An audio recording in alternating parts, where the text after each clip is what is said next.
بسم اللہ الرحمن الرحیم۔ السلام علیکم۔ کہتے ہیں ایک دن ایک تاجر اپنی فیملی کے ساتھ کشتی پر سفر کے لیے روانہ ہوتا ہے اور سفر کے دوران ایک خطرناک طوفان میں ان کی کشتی غرق ہو جاتی ہے۔ اس تاجر کی بیوی کے علاوہ تمام افراد مر جاتے ہیں اور ڈوب جاتے ہیں۔ اس کی بیوی ایک لکڑی کا سہارا لے کر کسی جزیرے تک پہنچتی ہے۔ اس جزیرے پر پہنچنے کے بعد ایک نوجوان اسے دیکھتا ہے اور اس نوجوان کے دل میں گناہ کی خواہش پیدا ہوتی ہے۔ یہ جوان اس خاتون کے نزدیک آتا ہے اور اس سے گناہ کی خواہش کا اظہار کرتا ہے۔ جب خاتون اس جوان کی بات کو سنتی ہے تو رونے لگتی ہے۔ یہ جوان اس سے پوچھتا ہے کہ تمہارے رونے کی وجہ کیا ہے؟ تو وہ خاتون کہتی ہے کہ میں اللہ کے خوف سے رو رہا ہوں، اللہ کے ڈر سے رو رہا ہوں کہ میں نے اپنی زندگی میں کبھی بھی ایسا گناہ انجام نہیں دیا ہے اور تم یہ گناہ انجام دینا چاہتے ہو۔ اس خاتون کی بات سن کر اس جوان کے دل میں ایک عجیب کیفیت پیدا ہوتی ہے۔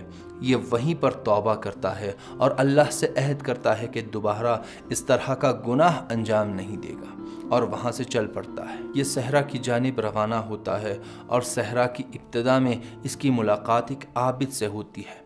دونوں اپنے سفر کا آغاز کرتے ہیں اور دھوپ کی شدت کی وجہ سے اور گرمی کی شدت کی وجہ سے یہ عابد اس جوان سے کہتا ہے کہ آؤ ہم دونوں مل کر اللہ کی بارگاہ میں دعا کرتے ہیں کہ اللہ کوئی سایہ ہم پر بھیج دے تاکہ ہم اس صحرا میں ہلاک نہ ہو جائیں۔ یہ جوان جواب دیتا ہے کہ میں انتہائی گناہ گار ہوں اور مجھ میں دعا کرنے کی صلاحیت نہیں، تم دعا کرو۔ یہ عابد کہتا ہے چلو میں دعا کرتا ہوں اور تم آمین کہنا۔ یہ عابد دعا کرتا ہے کہ اے اللہ ہم پر کوئی سایہ بھیج دے، اور یہ جوان آمین کہتا ہے۔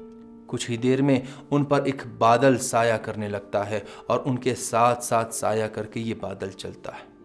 یہ دونوں ایک ایسے مقام پر پہنچ جاتے ہیں جہاں عابد اور اس جوان کا رستہ جدا ہو جاتا ہے۔ یہ الگ الگ رستوں پر چلنا چاہتے ہیں۔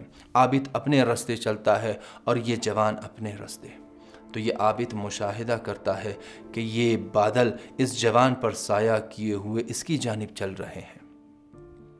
یہ عابد فوراً اس جوان کے پاس آتا ہے کہ اے جوان، تم نے تو کہا تھا کہ میں بہت ہی گنہگار ہوں، لیکن اس بادل کے تمہارے ساتھ جانے سے یہ پتہ چل رہا ہے کہ اللہ نے میری دعا کے بدلے یہ بادل نہیں بھیجا بلکہ تمہارے آمین کہنے کے بدلے یہ بادل بھیجا ہے۔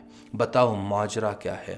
اور یہ جوان وہ واقعہ بیان کرتا ہے کہ میں گناہ کرنا چاہتا تھا لیکن اللہ کے خوف کی وجہ سے میں نے توبہ کر لی۔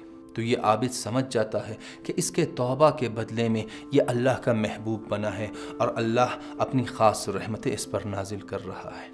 عزیزان، اگر ہم بھی چاہتے ہیں کہ اللہ کی خاص رحمتیں ہم پر نازل ہوں تو آئیں ہم اپنے تمام گناہوں سے اس شب قدر توبہ کر لیں تاکہ ہم بھی اپنے اس توبہ کے ذریعے اللہ کے محبوب بن جائیں اور اللہ کی رحمتوں کے دروازے ہم پر کھل جائیں۔ اپنا خیال رکھیے۔ اللہ حافظ۔